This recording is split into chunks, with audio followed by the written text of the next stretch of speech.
ज्योति ने एक दिन में ही फैसला कर लिया कि वह अब यहाँ नहीं रहेगी। ज्योति ने रात में फ़ोन पर विनय को बता दिया था कि अब वह गांव में नहीं रह सकती, क्योंकि उसे जॉब की तैयारी करनी है और यहाँ उसका सारा समय देखभाल में ही लग जाता है। उसे पढ़ने का मौका भी नहीं मिलता। दरअसल बात कुछ और ही थी। ज्योति की बात सुनकर विनय चुप हो गया था। उसने कहा था कि दूसरे दिन वह सुबह वाली ट्रेन पकड़ लेगी। स्टेशन पहुंचने पर वह उसे फ़ोन करेगी। वह उसे स्टेशन पर आकर रिसीव कर लेगा। विनय की चुप्पी ने ज्योति को असमंजस में डाल दिया था, लेकिन उसने तय कर लिया था कि अब वह गांव में नहीं रहेगी। शादी के पहले ज्योति ने सोचा था कि दिल्ली में रहकर जुडिशियरी सर्विस के लिए इम्तिहान की तैयारी करेगी। जज बनना उसका सपना था और इसीलिए उसने BHU के लॉ फैकल्टी से LLB किया था। अब जुडिशियरी की तैयारी करने के लिए दिल्ली आई थी कि पिताजी ने विनय से उसकी शादी तय कर दी। विनय आगरा के एक बैंक में बैंक मैनेजर था। उस समय उसकी शादी को लेकर उसके माता पिता काफ़ी चिंतित रहते थे, क्योंकि गांव में ज़्यादा उम्र हो जाने पर लोग तरह तरह की बातें करने लगते हैं। अभी विनय की उम्र 27 साल थी, लेकिन गांव के रिवाज के मुताबिक अब वह ज़्यादा हो गई थी, इसीलिए उसने शादी का कोई विरोध नहीं किया था।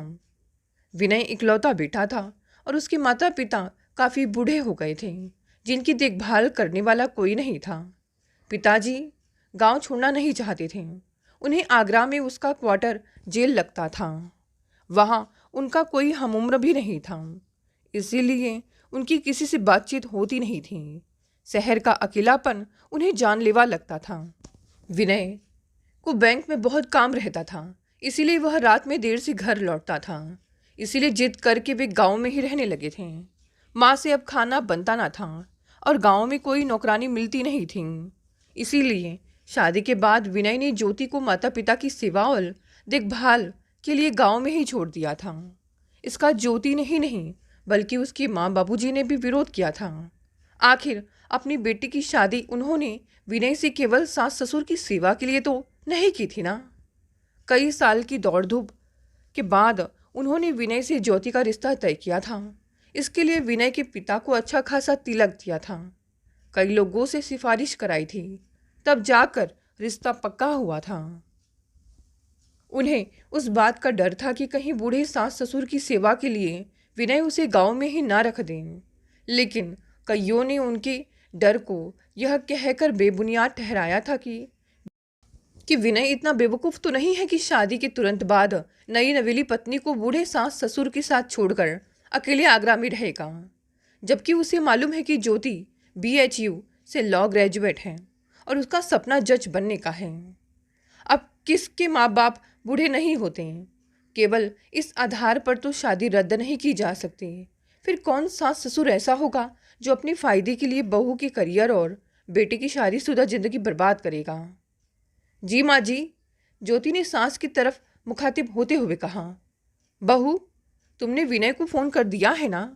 अकेली हो, इतना सामान लेकर जाने में तुम्हें दिक्कत तो नहीं होगी ना? सासू जी कुछ चिंतित नजर आ रही थी। वे प्राइमरी स्कूल में टीचर थीं। अभी पिछले साल ही रिटायर हुई थीं, लेकिन घुटनों में दर्द के चलते कठिनाई से चलती थीं।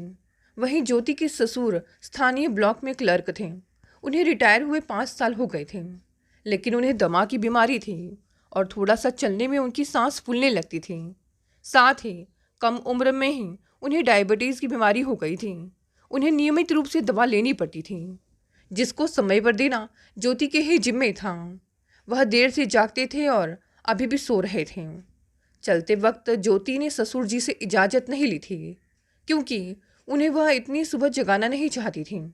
सासू जी की आदत सुबह उठने की थी, इसीलिए चलने के पहले ज्योति ने उनका पैर छूते हुए सिर्फ इतना कहा था कि वह विनय के पास आगरा जाना चाहती है, क्योंकि जुडिशरी का इम्तिहान है। वह गांव में पढ़ नहीं पा रही है। ज्योति को सासू जी से इस तरह के जवाब की उम्मीद न थी।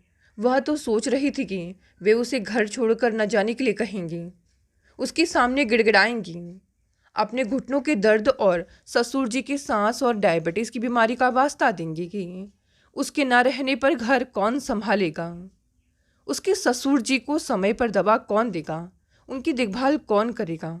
लेकिन सासू जी ने तो उससे ऐसा कुछ नहीं कहा। उल्टे वे उसकी महफूज यात्रा के बारे में सोचने लगी थी। तो क्या सासू जी को ज्योति की गैर हाजिरी में घर में होने वाली दिक्कतों की चिंता नहीं है? उन्हें अपने और ससुर जी की देखभाल की फिक्र नहीं सता रही है? ज्योति तो रात भर इसी चिंता में मरे जा रही थी कि सुबह में चलते वक्त सासू जी ने उससे रुकने के लिए कहा तो वह क्या कहकर अपना बचाव करेगी। मन को ऐसे ही चंचल नहीं कहा जाता। उसके मन में कई बातें एक साथ आई थी कि जो वह कर रही है क्या वह सही है। विनय की इच्छा के खिलाफ बूढ़े, बीमार व लाचार सास ससुर को अकेले उनके अपने रहमो करम पर छोड़कर इस तरह घर छोड़ना क्या ठीक था? अगर वे उसके माता पिता होते तो क्या वह ऐसा ही करती? क्या सास ससुर की जगह माता पिता से कम होती है? लेकिन तुरंत उसके मन में एक दूसरा बवंडर चलने लगा था, स्वार्थ और अपने निजी हित की रक्षा का बवंडर। अंदर से एक उबाल सा आ गया था। सास ससुर ने तो अपनी जिंदगी जी ली है, अब वे अपनी जिंदगी के आखिरी पड़ाव पर हैं, जहाँ जिंदगी ढलते सूरज की तरह होती है। उन्होंने अपने अरमान पूरे कर लिए हैं, पर ज्योति का तो जिंदगी का सफ़र अभी शुरू ही हुआ है और सारे अरमान पूरे करने बाकी हैं। यह तो सास ससुर को खुद विनय से कहना चाहिए था कि वह उसे भी अपने साथ लेता जाए। फिर ज्योति सोचने लगी थी कि क्या सास ससुर एक छोटा सा त्याग नहीं कर सकते थे? वे बेटे के साथ आगरा में नहीं रह सकते थे? क्या शहर में बुजुर्ग नहीं रहते हैं? उसने तो कई बुजुर्गों को आपस में बैठकर गप्पी मारते देखा है। अगर वे ऐसा नहीं कर सकते तो केवल बहू ही ऐसा त्याग क्यों करें? हाँ, क्यों करे ऐसा त्याग? फिर ज्योति का मन विद्रोही हो गया था। अगर सास ससुर को उसका ख्याल नहीं तो उसको भी उनका ख्याल करने की ज़रूरत नहीं है। मन फिर गुस्से से भरने लगा था। विनय के माता पिता हैं वे, विनय त्याग करें। अगर इतनी ही फिक्र है तो नौकरी छोड़कर घर बैठ जाए, वह कुछ नहीं बोलेगी। पर सासू जी के चेहरे पर अपनी तकलीफ़ों का तो दूर दूर तक अता पता नहीं था। उसके अचानक आगरा जाने के प्लान से लगता था कि सासू जी पर कोई फ़र्क ही नहीं पड़ा था। सामान भी बहुत भारी नहीं है। ज्योति ने धीरे से सिर झुकाकर कहा था। सास ससुर के प्रति मन के अंदर का विद्रोह और गुस्सा अचानक जाने कहाँ गायब हो गए थे। फिर ज्योति ने घर के अंदर बिखरे सामान को दिखा। ससुर जी अब भी इन सब से बेपरवाह सो रहे थे। ज्योति सोचने लगी कि उसके जाने के बाद घर में झाड़ू कौन लगाएगा? यहाँ कोई नौकरानी तो है नहीं। सुबह उठते ही उसकी सास ससुर को चाय की तलब होती है। घर में झाड़ू देने के बाद उसका पहला काम यही होता था। दोनों को चाय देना। किचन के सिंक में रात से ही जूठे बर्तन पड़े थे। अपने सामान को ही सहेजने में काफ़ी रात हो गई थी और वह उन्हें साफ नहीं कर पाई थी।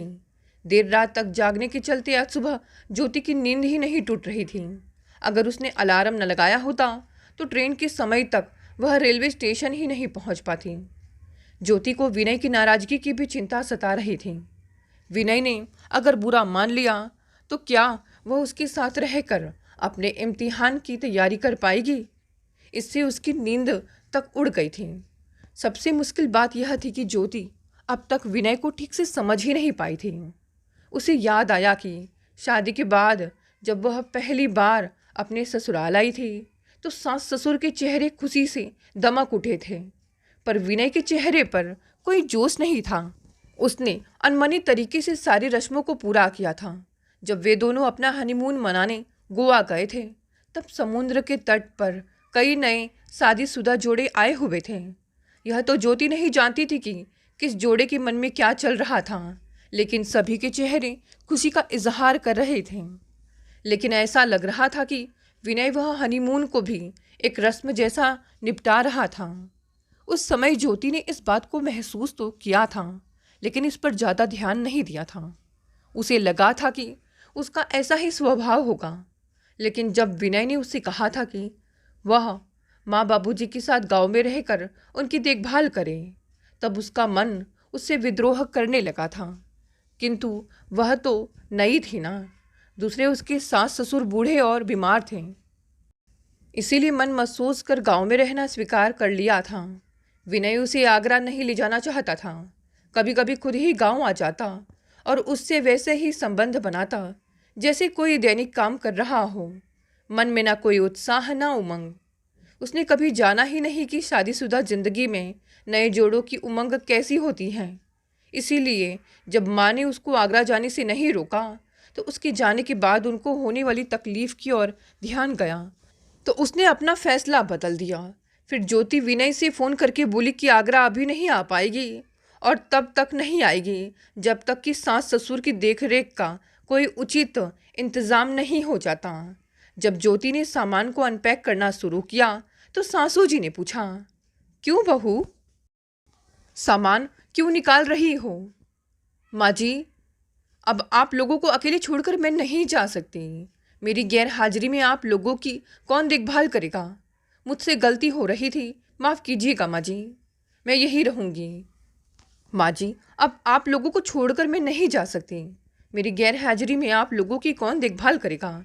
मुझसे गलती हो गई, मैं यहीं रहूँगी। उधर विनय की अपनी ज़िंदगी थी।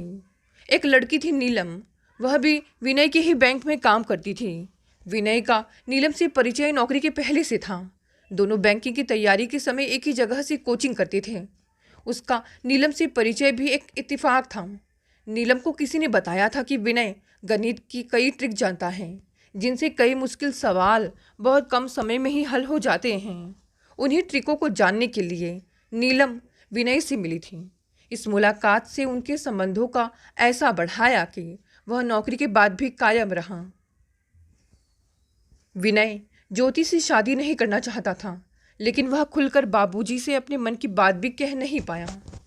इधर नीलम के मन की बात भी वह नहीं जानता था। उनके बीच संबंध जरूर था, लेकिन वे अपनी ज़िंदगी भी एक साथ बिताएंगे, इस सवाल को किसी ने ना उठाया था।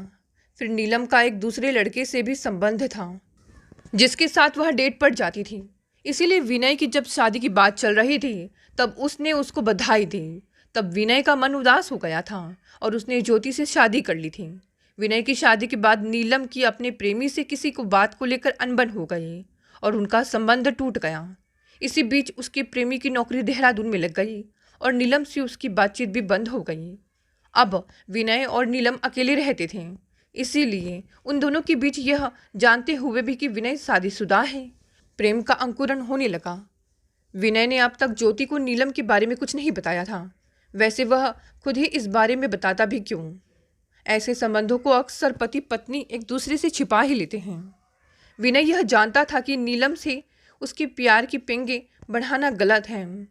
नीलम भी इस बात से वाकिफ थी, लेकिन दोनों का मिलना बंद नहीं हो रहा था, जिसे अब बैंक के दूसरे मुलाजिम भी जान गए थे।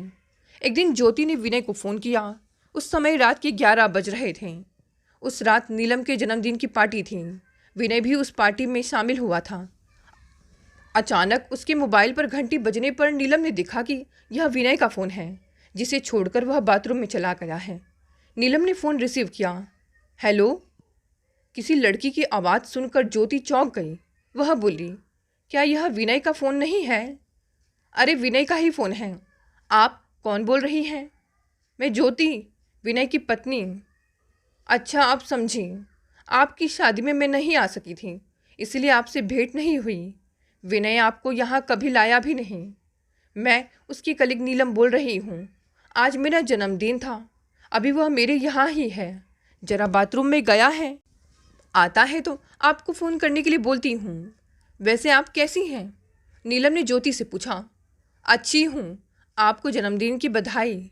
बाथरूम से लौटने पर विनय से फ़ोन करने के लिए ज़रूर कहिएगा, ज्योति बोली। जी ज़रूर, नीलम ने कहा और इसके कुछ देर बाद डिस्चार्ज होकर फ़ोन स्विच ऑफ हो गया। बर्थडे फंक्शन के बाद खाने पीने का दौर शुरू हुआ तो नीलम उसी में उलझ गई। उसे याद ही नहीं रहा कि विनय को फ़ोन के बारे में बताना था। स्विच ऑफ हो जाने से ज्योति के फ़ोन के बारे में उसे पता ही नहीं चला। उसके फ़ोन का चार्जर ना होने के चलते वह अपना मोबाइल भी चार्ज ना कर पाया। उधर ज्योति ने विनय द्वारा फ़ोन न करने पर फिर से फ़ोन किया, पर जब उसका फ़ोन स्विच ऑफ बताने लगा तब उसकी घबराहट और भी बढ़ गई। कई तरह के शक उसके मन में पैदा होने लगे। जल्दी में ज्योति उस लड़की का नाम भी पूछना भूल गई थी, जिसने विनय का फ़ोन रिसीव किया था। पता नहीं कौन थी वह। उसका जन्मदिन था, भी या झूठ बोल रही थी। दाल में कुछ काला तो नहीं? आखिर विनय ने इसके बाद फ़ोन स्विच ऑफ क्यों कर दिया? ऐसा तो नहीं कि विनय का उस लड़की से नाजायज़ रिश्ता हो और उसने जानबूझकर मोबाइल स्विच ऑफ कर दिया हो। आखिर इतनी देर तक जाड़े की रात में विनय को उस लड़की के घर जाने की क्या ज़रूरत पड़ गई? अगर वह लड़की सच भी कहती हो तब भी इतनी रात को बर्थडे में रहने की क्या ज़रूरत? इस मौसम में रात 9 बजे तक बर्थडे फंक्शन ख़त्म हो ही जाता है। ज्योति ने सोचा कि अब वह दूसरे दिन सुबह फ़ोन करेगी। वह सोने की कोशिश करने लगी, लेकिन उसे नींद नहीं आ रही थी। मन बेचैन था। ऐसा तो होना ही था। आखिर विनय उसका पति था।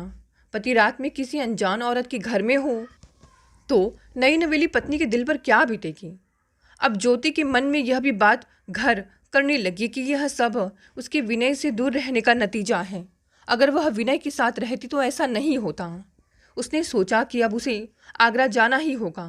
सास ससुर की सेवा के लिए वह अपने करियर का नुकसान तो कर ही रही थी। अब वह अपनी शादीशुदा जिंदगी को दांव पर नहीं लगा सकती। किसी तरह रात कटी। सुबह उठते ही ज्योति ने विनय को फ़ोन लगाया। उस समय विनय गहरी नींद में सो रहा था। उसने नीलम के घर से आते ही फ़ोन को चार्ज में लगा दिया, लेकिन उसे ऑन करना भूल गया, इसीलिए अभी भी मोबाइल स्विच ऑफ बता रहा था। अब तो ज्योति का शक पक्का होने लगा। जरूर विनय उस लड़की के साथ रात बिता रहा होगा और कोई उन्हें डिस्टर्ब ना करे, इसलिए फ़ोन को स्विच ऑफ कर दिया होगा।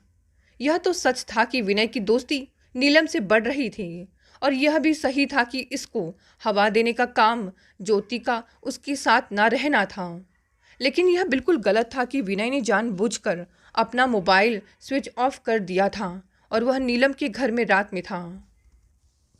अब विनय फ़ोन रिसीव करता और इस बारे में सफाई भी देता तो ज्योति शायद उसकी बात का यकीन नहीं करती। हुआ भी यही। जब विनय जगा और उसने ज्योति को बताने की कोशिश की कि वह मोबाइल डिस्चार्ज होने के चलते रात में उससे बात नहीं कर पाया, तो उसने उसकी बात पर बिल्कुल भी यकीन नहीं किया और बोली कि वह भी अब आगरा आएगी और सास ससुर के लिए कोई ना कोई इंतज़ाम ज़रूर कर देगी। विनय उसको मना नहीं कर पाया। हाँ, इतना ज़रूर कहा कि वह अगले हफ्ते घर आ रहा है, फिर इस बारे में बात करेगा। जब विनय ने कह दिया कि वह अगले हफ्ते घर आ रहा है, तब ज्योति को इस बीच आगरा जाने की कोई ज़रूरत नहीं थी। सास ससुर गांव छोड़ना नहीं चाहते थे और गांव छोड़ना उनके लिए मुफीद भी नहीं था। ज्योति जानती थी कि ऐसा करने से दोनों की ज़िंदगी आसान न रहेगी। उन्हीं के पड़ोस में एक अधेड़ विधवा सोनी रहती थी। उसे परिवार वालों ने छोड़ दिया था। वह कम उम्र में ही विधवा हो गई थी और घर वाले समझते थे कि उसके घर में आने के बाद से ही उसके पति की तबीयत खराब रहने लगी थी और आखिर में वह बीमारी से ही मर गया। जबकि सच्चाई यह थी कि उसे दिल की बीमारी थी, जिसका समय पर उचित ढंग से इलाज न होने के चलते उसकी मौत हुई थी। सोनी अक्सर ज्योति के घर आती थी और उसके काम में हाथ बटाती थी। ज्योति के सास ससुर भी उसका बहुत ख्याल रखते थे और उसको खाना खिलाने के लिए ज्योति से कहते थे। उसकी पैसे से भी मदद किया करते थे। ज्योति ने सोनी से बात की तो वह सास ससुर की सेवा और देखभाल करने के लिए तैयार हो गई। इस तरह ज्योति ने विनय के आने से पहले ही उसकी गैर हाजिरी में सास ससुर की देखभाल का इंतज़ाम कर दिया। अब ज्योति तय कर चुकी थी कि वह विनय के पास आगरा जाएगी। अपने वादे के मुताबिक विनय घर आया।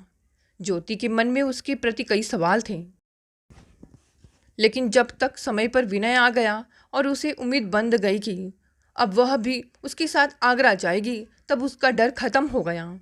ज्योति ने सास ससुर के रहने का इंतज़ाम तो कर दिया था, लेकिन विनय उसे आगरा ले जाने के पक्ष में नहीं था।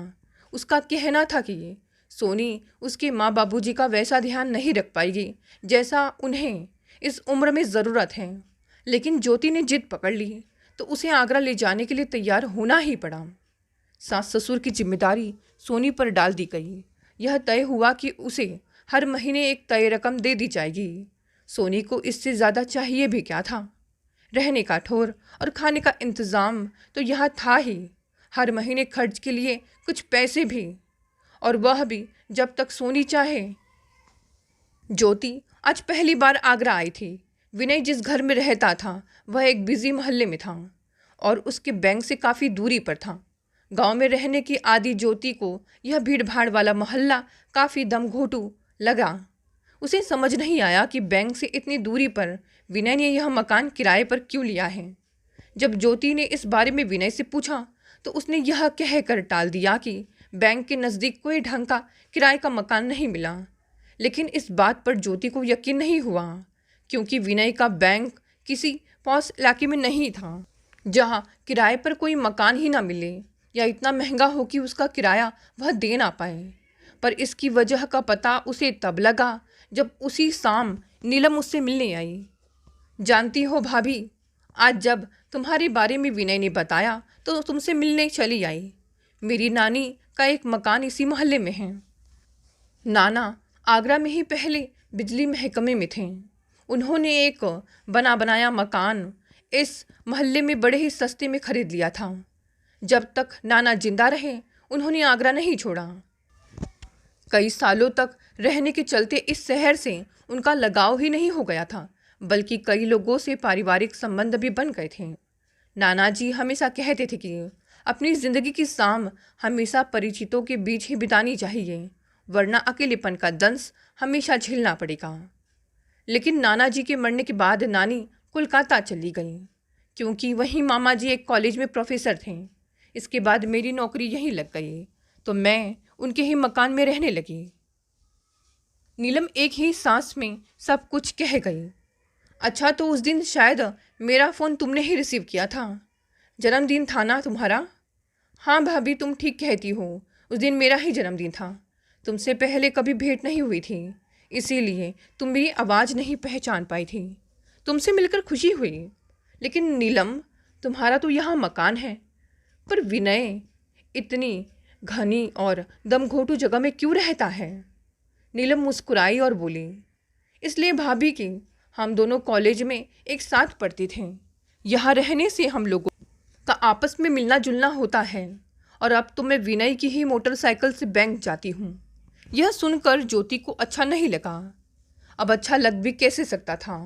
कौन पत्नी यह चाहेगी उसका पति किसी जवान और खूबसूरत लड़की को अपनी मोटरसाइकिल पर बैठाकर रोज ऑफिस ले जाए? यह सुनकर ज्योति के दिल पर सांप लौट गया। फिर भी वह बनावटी मुस्कुराहट चेहरे पर लाती हुई बोली, अच्छा है, जब अगल बगल ही मकान है और दोनों को एक ही ऑफिस में जाना है तो एक साथ जाने में कोई हर्ज नहीं है। लेकिन अंदर से ज्योति को विनय पर गुस्सा आ रहा था। यह कोई बात हुई? एक तो बैंक से इतनी दूर किराए का मकान लिया, ऊपर से एक कुंवारी लड़की को लिफ्ट भी देने लगा। क्या नीलम उसे पीछे से पकड़कर नहीं बैठती होगी? लोग क्या कहते होंगे? लेकिन उसे तो मजा मिल रहा है, इसके लिए उसे शर्म क्यों आएगी? नीलम के जाने के बाद ज्योति ने विनय से पूछा, तुम्हारा नीलम से क्या संबंध है? अचानक यह सवाल क्यों पूछ रही हो? पहले तो ऐसा कभी नहीं पूछा। विनय ज्योति के अचानक हुए इस हमले से घबरा गया। इसीलिए कि तुम इस मोहल्ले में सिर्फ नीलम के चलते रहते हो। जानते हो यहाँ बहुत गंदगी है, फिर भी बैंक से इतनी दूर रहने की क्या वजह है? तुम उसे रोज अपनी मोटरसाइकिल से बैंक ले जाती हो। ना तुम्हें अपनी सेहत का ख्याल है, ना बदनामी का। ज्योति चाहते हुए भी अपनी भावनाओं को रोक नहीं पाई। तुम बहुत ज़्यादा गलतफहमी की शिकार हो। ऐसी कोई बात नहीं है। बैंक के नज़दीक कोई किराए का अच्छा सा मकान नहीं मिल रहा था। अच्छा, तुम्हारे बैंक का कोई साथी बैंक के अगल बगल नहीं रहता क्या? रहता है, लेकिन किसी का मकान अच्छा नहीं है। विनय ने बहाना बनाने की कोशिश की, पर उसकी बात भरोसा करने लायक नहीं थी। अब ज्योति क्या कहती, और कहती भी तो इससे विनय पर क्या फ़र्क पड़ता। लेकिन उसे यह बात तो समझ में आ गई कि विनय और नीलम के बीच कोई ना कोई संबंध जरूर है। नीलम और विनय का संबंध ऐसे ही नहीं बना था, और यह एक दो दिन में नहीं बना था। इसके पीछे हालात भी कम दोषी नहीं थे। हालात ऐसे बने कि ज्योति को विनय को अकेला छोड़कर गांव में रहना पड़ा, और इस बीच कुंवारी होने के चलते नीलम विनय से चिपकती चली गई। विनय के अकेले होने का फ़ायदा नीलम ने बखूबी उठाया, और उसकी नज़दीकियों के चलते विनय ने ज्योति को भी कभी आगरा लाने पर जोर नहीं दिया।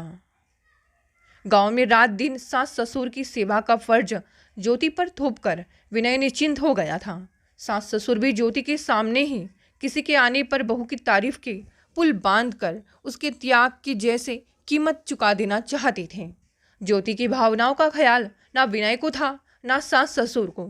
अब आगरा में ज्योति का कोई नहीं था, उसे अकेले ही सारे फैसले लेने थे। सबसे पहले तो किसी भी हालत में विनय को नीलम से अलग करना था। इसकी शुरुआत क्वार्टर बदलने से करनी थी और इसके लिए विनय तो कोशिश करता ही नहीं।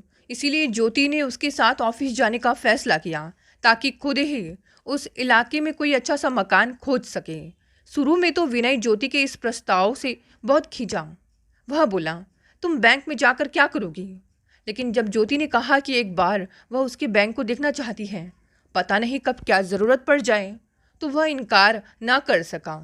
विनय ने फ़ोन करके नीलम को बताया, मैं ज्योति के साथ बैंक जाऊंगा, इसलिए तुम किसी ऑटो रिक्शा से बैंक चली जाना।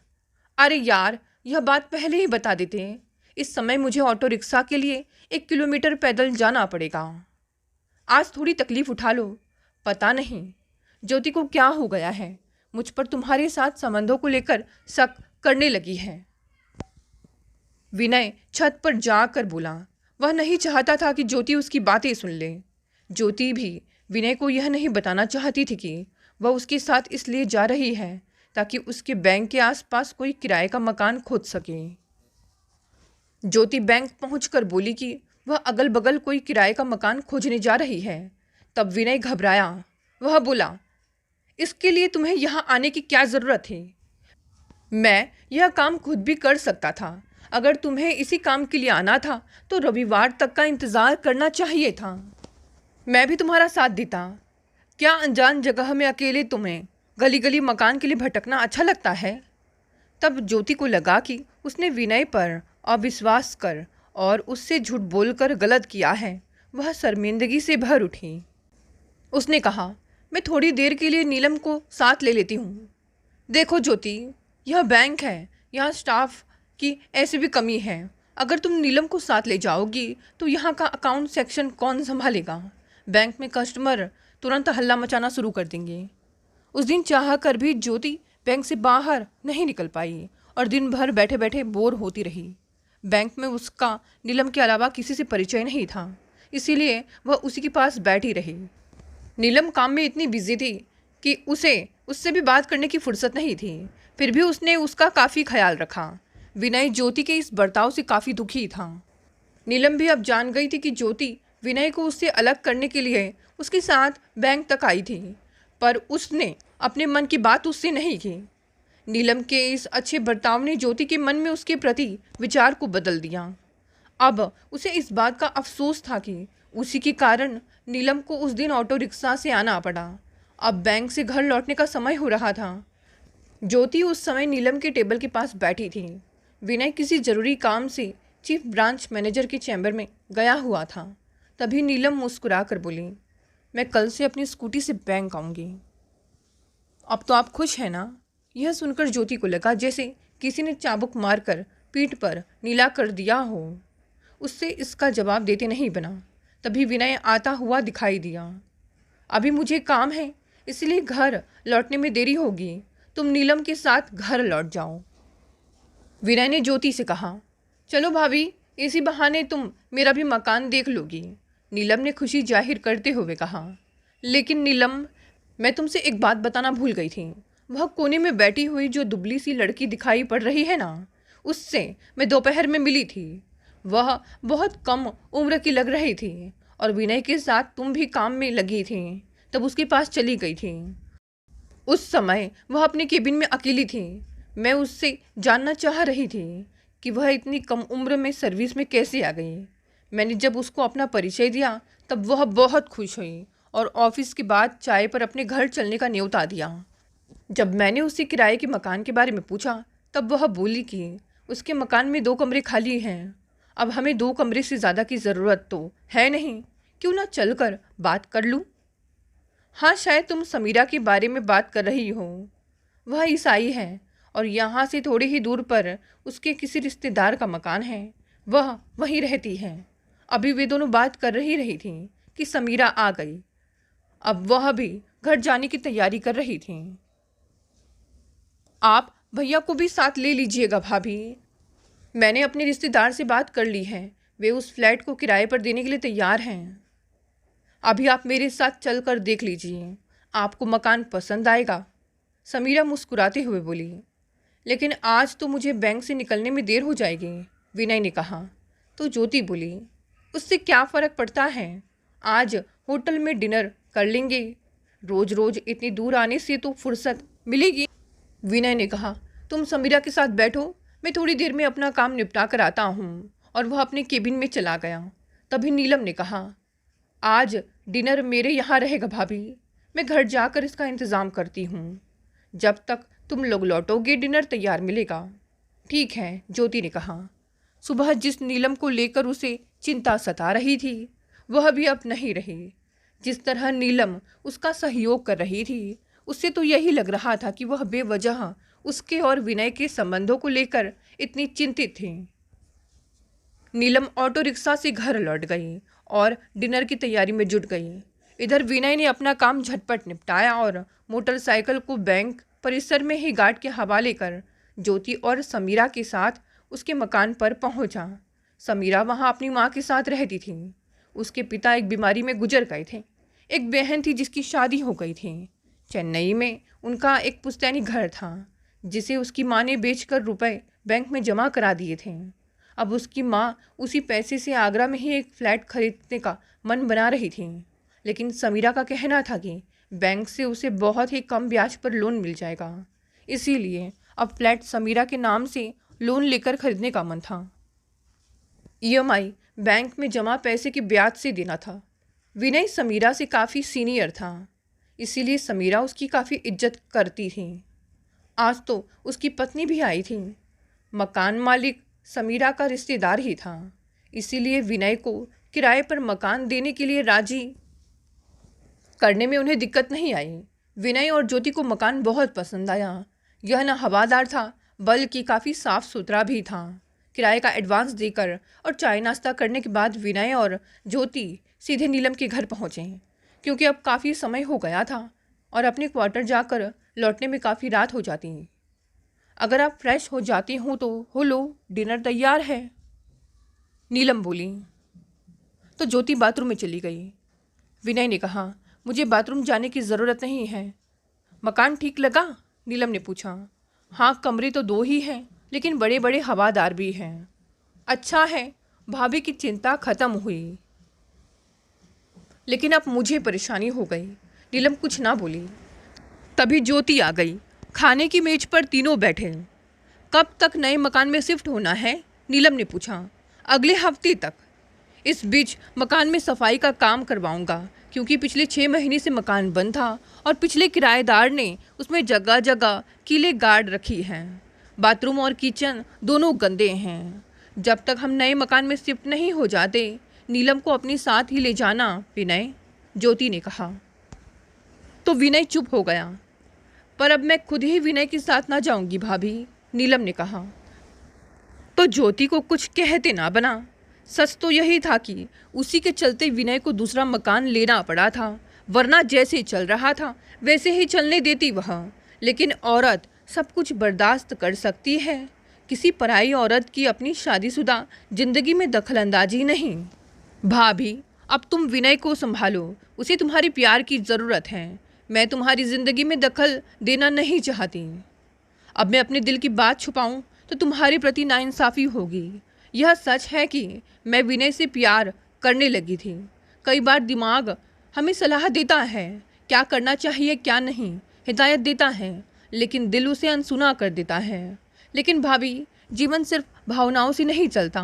मैं भूल गई थी अपनी हैसियत को, बेवजह विनय की ज़िंदगी में दखल दे रही थी। माफ़ कर देना मुझे।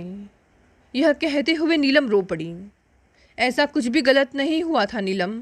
जिन हालात में विनय और तुम रह रहे थे उनमें ऐसा होना कोई अजूबा नहीं था। पर मैं भी क्या करती, सास ससुर को गांव में बिना किसी सही इंतज़ाम की छोड़ भी तो नहीं सकती थी। एक बार जिद कर यहाँ आना चाहती थी, लेकिन जानती हो दिल ने मेरी बात नहीं सुनी और मैंने अपना विचार बदल दिया। पर बर्थडे के दिन जब विनय के बदले तुमने फ़ोन रिसीव किया था तब मैं रात भर ना सो पाई। मन किसी डर से बेचैन था और उसी दिन मैंने सास ससुर की देखभाल के लिए किसी को खोजने लगी। और जब कल मैं यहाँ आई और जाना कि विनय तुम्हें मोटरसाइकिल से बैंक ले जाता है और तुम्हारा साथ पाने के लिए ही वह इतनी दूर इस दमघोटू मोहल्ले में रहता है, तब मुझे सच ही बर्दाश्त नहीं हुआ और मैंने तुरंत तय कर लिया कि विनय को इस मोहल्ले से बाहर निकालना है। और तुम अपने मिशन में कामयाब हो गई, कहकर विनय मुस्कुराया। कुछ तनावग्रस्त हो रहे वातावरण में हल्कापन आ गया और जब नीलम के आंसू ज्योति ने अपने रुमाल से पोंछे तब दोनों के दिल स्नेह से भर गए। जब विनय और ज्योति नीलम से विदा लेने लगे तब दोनों ने एक दूसरे को गले लगाया। भटका मन अब वापस आ गया था। दोस्तों, ये कहानी यही समाप्त हो गई। कहानी पसंद आई तो इसे लाइक, शेयर और कमेंट करें। नए हैं तो चैनल को भी सब्सक्राइब कर लें। धन्यवाद दोस्तों, मिलते हैं कल एक नई कहानी से।